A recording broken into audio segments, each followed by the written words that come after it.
Hello friends, कसे आहात तुम्ही? आय होप तुम्ही सगळेजण मजेत असाल. तर माझा दिवस कसा जातो आहे, काय जातो आहे हे मला पण समजत नाही आहे.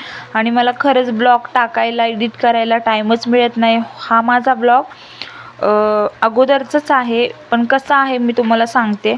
कारण माझी आरवी आजारी होती आणि आजारी असल्यामुळे तिला हॉस्पिटलमध्ये ॲडमिट करायला लागलं आणि मला त्या कारणामुळे काय व्हिडिओ ब्लॉग बनवायला जमलं नाही.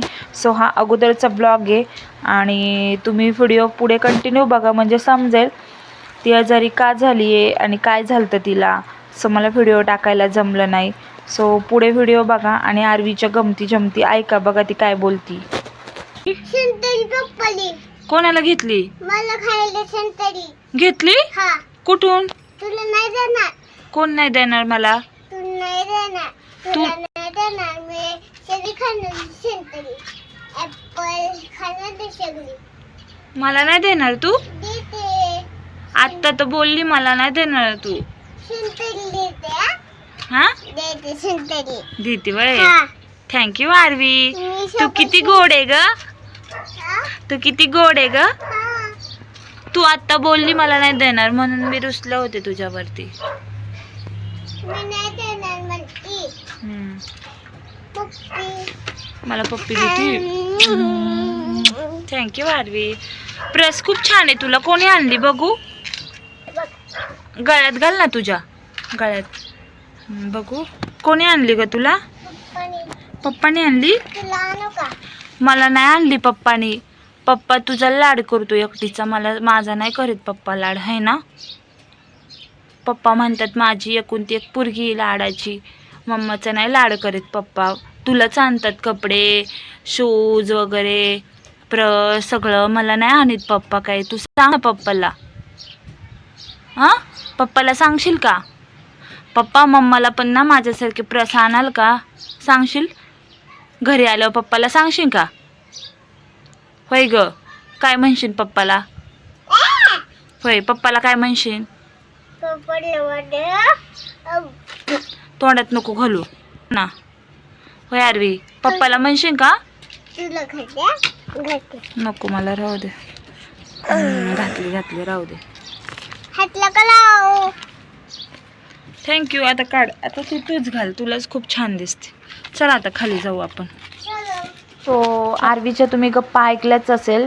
सो मी आरवीचं काय आजारी होती, काय दुखत होतं, तर मी तुम्हाला ते क्लिअर करते. तर काय झालं होतं, आरवीला ताप, खोकला, सर्दी खूप येत होता आणि अचानक तिला रात्रीचा पण खूप ताप येत होता. तर आम्हाला वाटलं की हॉस्पिटलमध्ये जावं. आम्ही हॉस्पिटलमध्ये गेलो. तिला औषध वगैरे आणले. तिला 2 दिवस औषधे दिलं पण तिला काहीच फरक पडला नाही.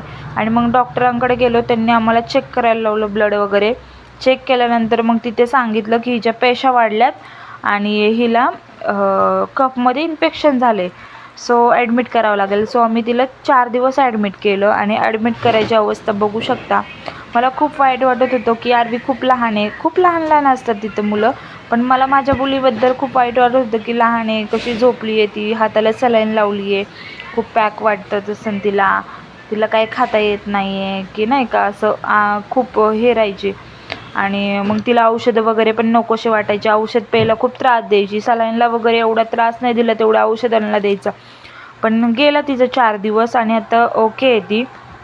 का आता औषधं वगैरे घेतले नाही म्हणून तिला ॲडमिट करावं लागेल, बाकी दुसरं काही नाही. सो 4थ्या दिवशी तिचा डिस्चार्ज झाला आणि घरी आणल्यानंतर बघू शकता तिला आता कसं मस्त तूप आणि भात चारते मी. आणि घरी आणण्याचा आनंद पण खूप वेगळा आहे तिचा. तिला खूप आनंद झाला. सो दुसऱ्या दिवशी तिने रेडी वगैरे केलं आणि तिला वाटलं आता मम्मा मला हॉस्पिटलमध्ये नेणार आहे का. मी तिला म्हटलं तुला हॉस्पिटलमध्ये काय न्यायचं नाही आहे, आता तू ओके झाली आहे, बरी झाली आहे, फक्त तुला औषधं प्यायचे. सो औषधाला ती खूप त्रास देते. पण तिला आता हे मुगाची डाळ आणि भाकरी अशी खायला सांगितली आहे. सो मी तिला खायला घालते. आणि ब्लॉग तुम्हाला आवडला असेल तर ब्लॉगला लाईक करा, शेअर करा, सबस्क्राईब करा.